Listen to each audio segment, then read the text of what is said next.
And I'm so excited.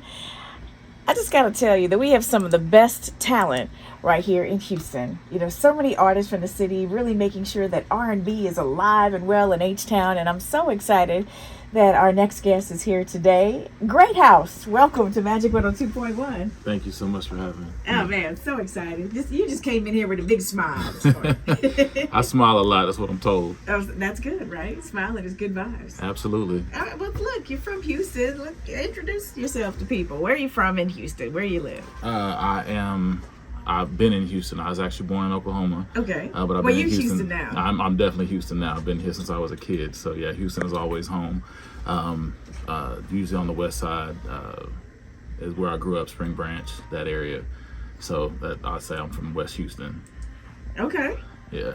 All right. Went to school out of Stratford. I was gonna say, where'd you go to school? That's the question. Spring Branch, went to school, Stratford High School, Spartan. Yeah. All right. Excellent. Yeah. So what led you to music?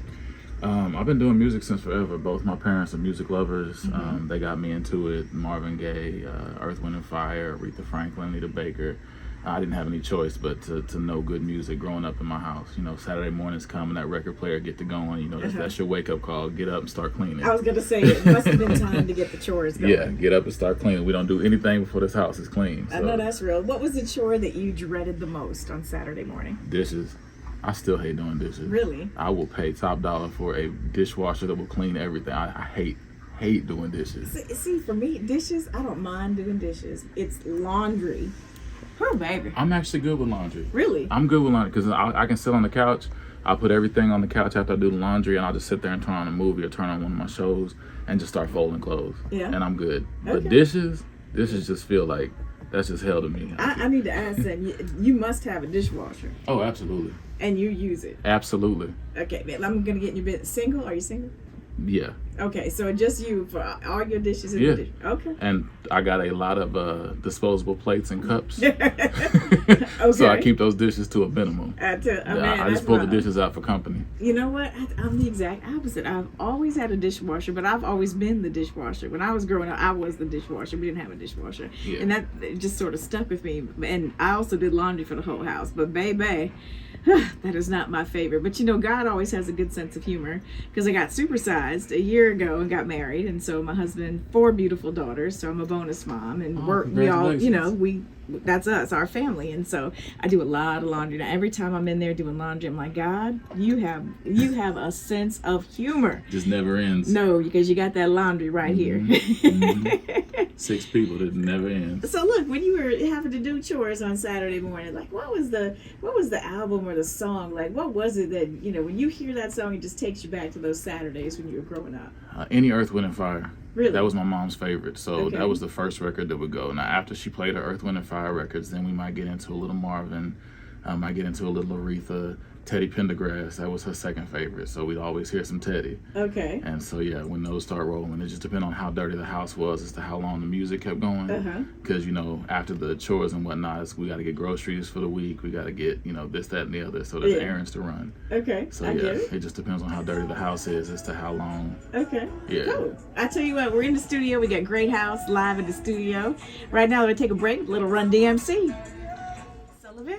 With I Need You Bad. It's TT. I'm in for Kandi Eastman inside the candy store, and we got a special guest inside the candy store today, just blessing me with H-Town's very own Greathouse. Welcome again to Magic 102.1. We're just excited, and I was excited to hear that you've just been a long-time fan of the station. Absolutely. Ever since I got here, I moved here with my parents when I was a kid, and as I said, my mom loved music, so the first thing she did was try to find the R&B station. She found it, huh? She did. Been listening to it ever since. So listen, so you grew up, you love music, you're doing chores every Saturday morning, you know, to some of the classics in R&B, like Earth, Wind and Fire and Chaka Khan and all that.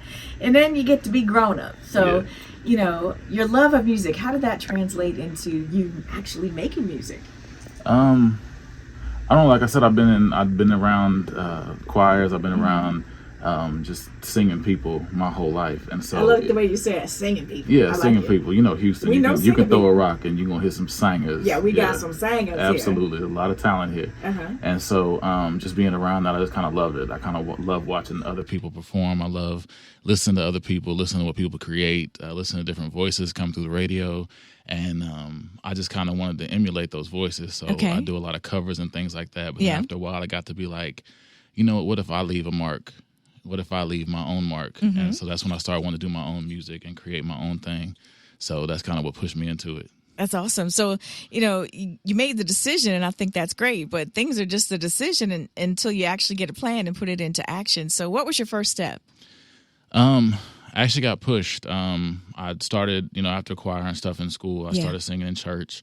And there were a lot of singers in church, especially the church at the Fountain of Praise where I'm a member. There's a lot of singers over there. A lot of singers. No question. Yeah. And so a lot of them, the musicians got me into like some of the live music areas around.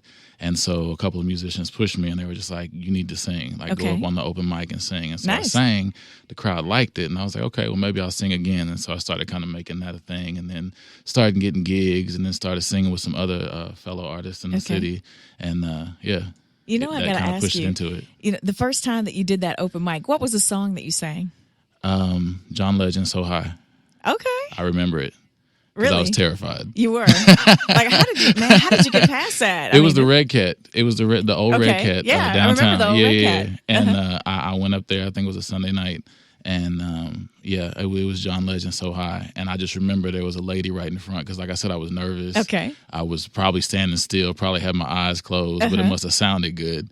And this lady up front, I don't know if it was the alcohol or she just really liked what it was, but she was hollering and carrying on and gave me the standing ovation when I was done. Okay. And I was like, okay, that kind of felt good, you know. That's good. People liking what they hear. Yeah, so, no doubt. Yeah, that's why I remember. I just remember that moment. There's certain memories that you have that they just don't go anywhere. Excellent. But, you remember? Did you meet the lady after? What was her name? No, I don't remember that. She was just she was there with I don't even remember who she was with, but she did come up and speak to me, told me she loved my voice and That's things awesome. like that. But yeah.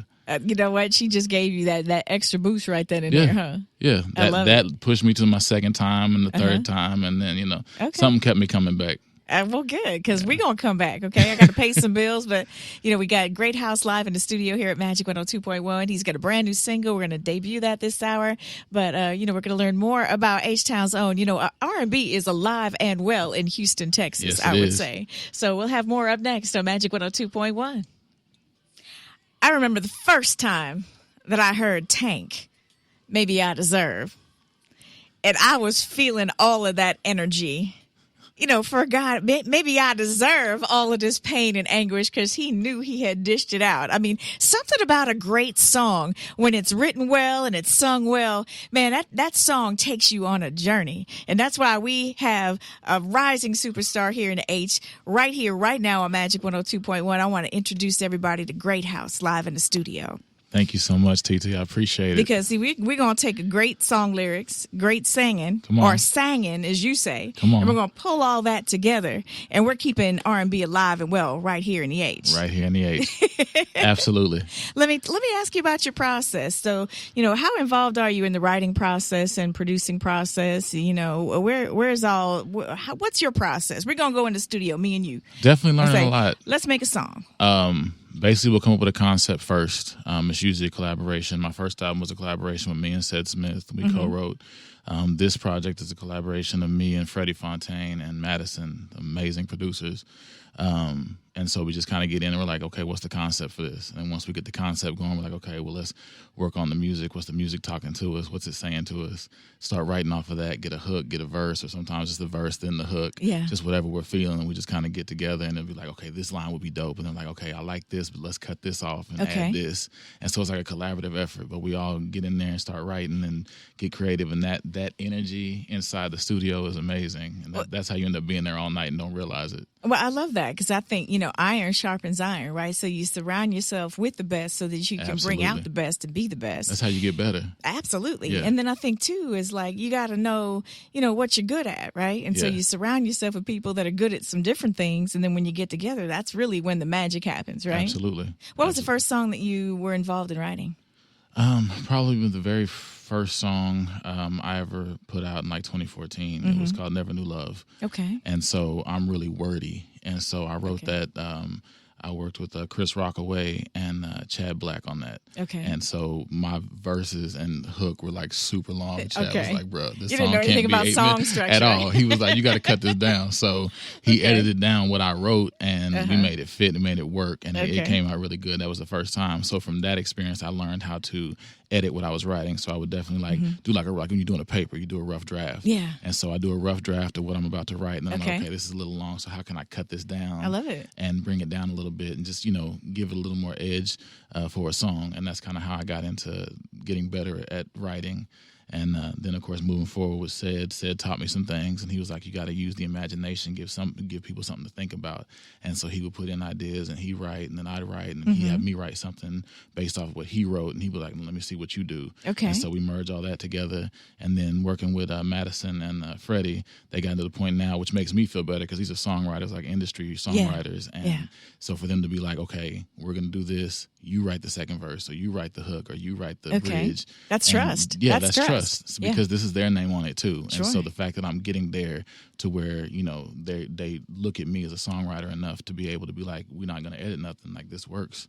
I love it. That makes me feel good. It means I'm growing. One of the things I like to do, and I give out a lot of free game on my Instagram, for artists, is, just really talk to artists about the fact, like, you want to learn all aspects of the process. Absolutely. I think that's so important as an artist, because sure, you can sing somebody else's song and sing over somebody else's production, and you can make a song, and that song can be successful, and you're going to make some money off of that. But those long-term residuals are going to come in from the songwriting, credits, and from production credits and things like that. That's where the long-term, benefit comes in, where you're planting seeds that can really live on in the future, Absolutely. Because no guarantee how long a song is going to get played, or, and I don't want to speak this over you, but we know examples of people that have written a song and it did okay. Yeah. And then here came somebody else.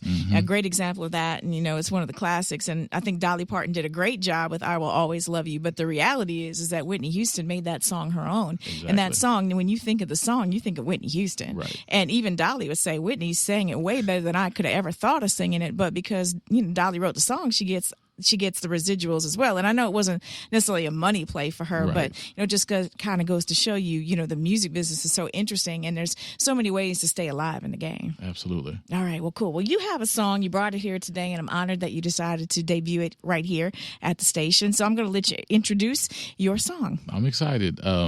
This song is called Solo. As I said, it's a collaboration of me, Madison, and Freddie Fontaine. I hope y'all enjoy it. This is the first single off my new project, which will be out next year.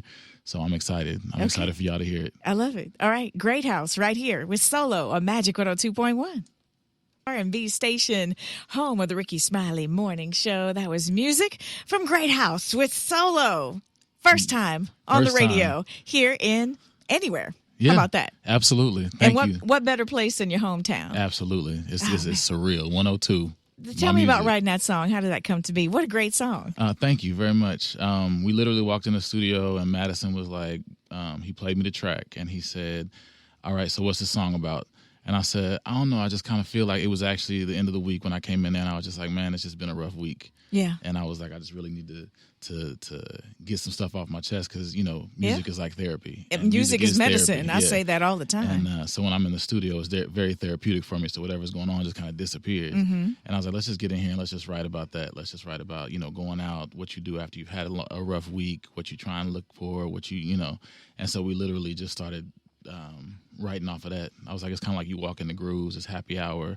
You're just trying to see what's around, have a good time, get your mind off the week. And that's kind of how it started.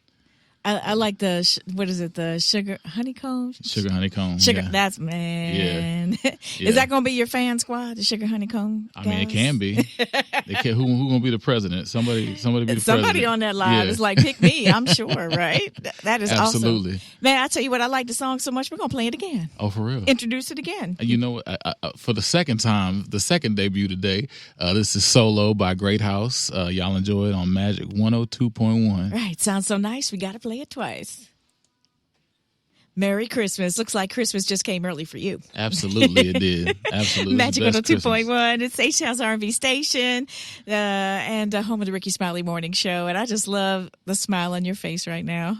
Yeah, this is a great gift. We are live in the studio with Houston's own Greathouse. You know, R&B is alive and well in Houston, Texas, and just been taking the time to bring in some of our favorites from the city, people making moves. And I'm just so excited that you had the time to come up and spend with us today. And I'm just honored that you allowed us to be the first to debut your new single, Solo. And I'm honored to have it on here. Like I said, I used to listen and just imagine my music playing on this station. And the fact that it just happened, it's kind of surreal, but I love it. And I appreciate y'all. Thank you. Oh, no, thank you. It's been cool. I hope you come back and spend some time with us later on. Y'all call me whenever. Okay, cool. Definitely. We're going to make that happen. So listen, where can people find you on social media? How can they connect with you? Because I played it, but they're going to want to get a copy of it. Absolutely. You can find me on all social media at Greathouse Live. That's GreatHouseLive. That's everywhere, every social media website. Also, my website is greathouselive.com. Mm-hmm. All my music is on all streaming platforms under Greathouse. My face is on the cover of everything, so you'll know it's me. So yeah, that's where you can find me. I love it. Awesome. Are you going to be performing anywhere soon in the city? I will be. It'll be, I know on the 20th. I don't have all the details yet, but just follow my social media. I will definitely be posting. Y'all can keep up with me that way. Okay. So yeah. I love it. Listen, you just blessed us today. Congratulations. Thank you so much. Man, you are on your way. I appreciate that. Like, you've been at this for a while, but man, that's good. Thank you. You know, I got an ear for things. That's good. Thank you. That's good. That means a lot. Yeah, I'm excited. So thank you. Thank you for coming by today. I want to wish you the happiest of holidays and a Merry Christmas and all that stuff. And just know after the first of the year, we're going to be placing that call so you can come on back. Because I know Kandi Eastman is going to be like, he needs to come back to the candy store. I would love to. Awesome. We'll make that happen. Awesome. Once again, it's Greathouse. The single is called Solo. You can get it anywhere that you can get music digitally. So download your copy and follow him at Greathouse Live. Greathouse Live. All right. That's it for me, TT. I want to wish you the merriest of Christmases as well. And thank you so much for keeping me company today. It's been an honor to fill in for the one and only Kandi Eastman with the keys to the candy store. Up next, we got Funky Larry Jones and Ali. It's about to get funky and funny on Magic 102.1.